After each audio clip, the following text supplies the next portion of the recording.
ভূভারতে ছড়িয়াছেন শিব। তিনি সত্য, তিনি সুন্দর। সত্য শিব শিবলিঙ্গ মূর্তিতে পূজিত হন।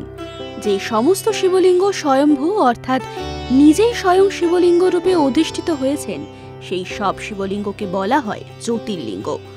মহাশিবরাত্রির তিথিতে এই জ্যোতির্লিঙ্গ মন্দিরগুলিতে বিশেষ শিব আরাধনা অনুষ্ঠিত হয়, তার রুদ্রাভিষেক হয়।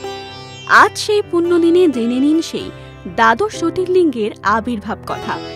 সৌরাষ্ট্রে সোমনাথং চ শ্রীশৈলে মল্লিকার্জুনম, উজ্জয়িনাং মহাকালমঙ্করং পরমেশ্বরম, কেদারাং হিমমৎপৃষ্ঠে ডাকিয়াং ভীমশঙ্করম, বরণ্যসং চ বিশ্বেশং ত্রয়ম্বকম গীতমিতটে, বৈদ্যনাথং চিতাভূমৌ নগেশং দারুকবনে, সেতুবন্ধে চ রামেশং কুষ্মেশং চ শিবালয়ে, দ্বাদশৈতানি নামানি প্রাতরুত্থায় ইয়া পঠেৎ, সপ্তজন্মকৃतं পাপং সম্পূর্ণেন বিনশ্যতি, ইয়ং ইয়ং কামমপেক্ষৈব পঠিষ্যন্তি নরোত্তমাঃ, তস্য তস্য ফলপ্রাপ্তি ভবিষ্যতি ন সংশয়।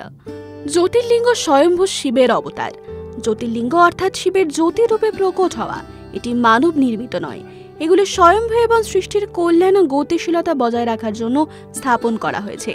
সারা দেশে শতাধিক শিবলিঙ্গ থাকতে পারে, কিন্তু জ্যোতির্লিঙ্গ শুধুমাত্র 12টি। প্রচলিত বিশ্বাস অনুযায়ী যেখানে যেখানে জ্যোতির্লিঙ্গ রয়েছে সেখানে স্বয়ং শিব এক আলোকরশ্মিরূপে প্রকট হয়েছিলেন। জ্যোতির্লিঙ্গ কিভাবে সৃষ্টি হলো? শিবপুরাণ অনুযায়ী একবার ব্রহ্মা ও বিষ্ণুর মধ্যে কে শ্রেষ্ঠ তা নিয়ে তাদের মধ্যে বিবাদ বাধে। দুই দেবী নিজের শ্রেষ্ঠত্ব প্রমাণ করতে ব্যস্ত ছিলেন। তাদের ভ্রম দূর করতে শিব আলোকরশ্মি স্তম্ভ রূপে প্রকট হন। এই স্তম্ভের কোনো সূচনা বা সমাপ্তি ছিল না। জ্যোতির্লিঙ্গের মধ্যে থেকে ধ্বনি শোনা যাচ্ছিল। ব্রহ্মা ও বিষ্ণুর মধ্যে কেউই জ্যোতির্লিঙ্গের শুরু বা শেষ দেখতে পান না। ত্রিদেবের দুই দেব ব্রহ্মা ও বিষ্ণু বুঝতে পারেন এই দৈব জ্যোতি শ্রেষ্ঠ। এই রশ্মি স্তম্ভকে জ্যোতির্লিঙ্গ বলা হয়। হিন্দু বিশ্বাস অনুযায়ী শিব অরিত্রা নক্ষত্রের রাত্রিতে প্রথম জ্যোতির্লিঙ্গ রূপে আবির্ভূত হয়েছিলেন। শিবপুরাণের শতরুদ্র সংহিতায় দ্বাদশ জ্যোতির্লিঙ্গের নাম ও অবস্থান উল্লেখিত রয়েছে। সোমনাথ জ্যোতির্লিঙ্গ, গুজরাট। গুজরাট রাজ্যের সৌরাষ্ট্রে অঞ্চলের বেরাবলী প্রভাস ক্ষেত্রে এই মন্দির অবস্থিত। দ্বাদশ জ্যোতির্লিঙ্গের অন্যতম সোমনাথ শব্দটির অর্থ চন্দ্র দেবতার রক্ষাকর্তা। সোমনাথ মন্দিরটি চিরন্তন পীঠ নামে পরিচিত। হিন্দু পুরাণ অনুযায়ী দক্ষকে প্রজাপতি অভিশাপ দেন। অভিশাপ মুক্ত হতে চন্দ্র প্রভাস তীর্থে শিবের আরাধনা করেন। শিব তার অভিশাপ অংশত নির্মূল করেন। সেই কারণে চন্দ্র সোমনাথের শিবের একটি স্বর্ণ মন্দির নির্মাণ করেন। পরে রাবণ রৌপ ও কৃষ্ণ চন্দন কাঠ দ্বারা মন্দিরটি পুনর্নির্মাণ করেছিলেন বলে বিশ্বাস। মল্লিকার্জুন জ্যোতির্লিঙ্গ, অন্ধ্রপ্রদেশ।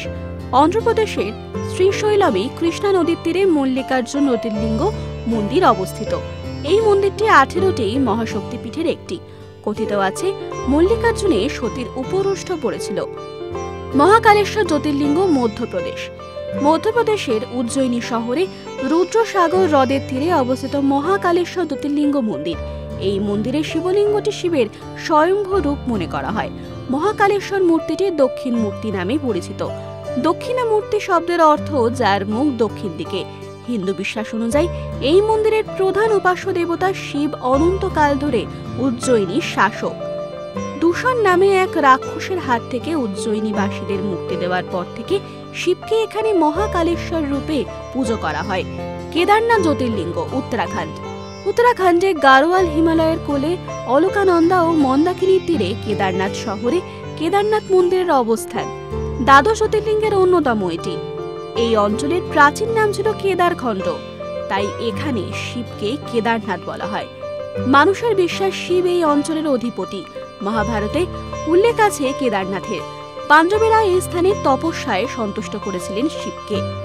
বিশ্বনাথ জ্যোতির্লিঙ্গ, উত্তরপ্রদেশ।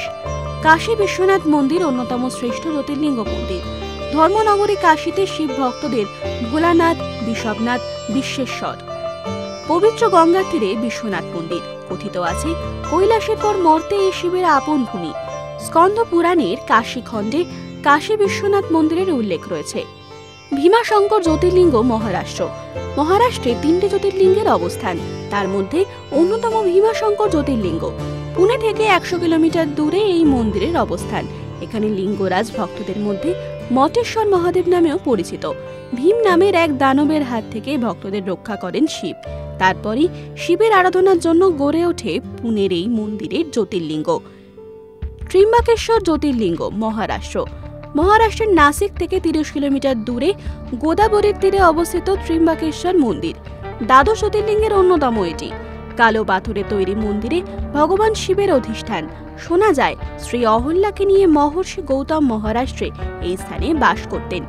সেখানে নদী থেকে আসার জন্য শিবের কাছে প্রার্থনা জানান ঋষি। তারপরই তার সেই প্রার্থনা পূরণ করেন মহাদেব।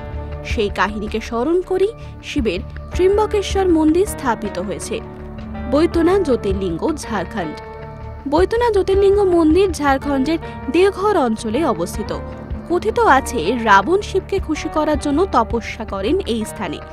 তিনি তার 10টি মাথা একটি একটি করে কেটে যজ্ঞের আগুনে আহুতি দিচ্ছিলেন। শিব সন্তুষ্ট হয়ে স্বয়ং আসেন রাবণকে সুস্থ করে তুলতে। শিব যেহেতু এখানে বৈদ্য বা চিকিৎসকের ভূমিকায় অবতীর্ণ হয়েছিলেন, তাই এখানে শিবকে বলা হয় বৈদ্যনাথ। শিবপুরাণে কোটি রুদ্র সংহিতায় বৈদ্যনাথ জ্যোতির্লিঙ্গের উল্লেখ আছে। নাগেশ্বর জ্যোতির্লিঙ্গ গুজরাট। গুজরাটে জামনগরে অবস্থিত নাগেশ্বর মন্দির দ্বাদশ জ্যোতির্লিঙ্গের অন্যতম। শিব উপাসকদের কাছে নাগেশ্বর মন্দির অত্যন্ত গুরুত্বপূর্ণ তীর্থ। দৌরাকা রাক্ষসের হাত থেকে ভক্তদের রক্ষা করার পর শিবের মহিমায় আরাধনায় স্থাপিত হয় নাগেশ্বর মন্দির। রামেশ্বরম জ্যোতির্লিঙ্গ তামিলনাড়ু।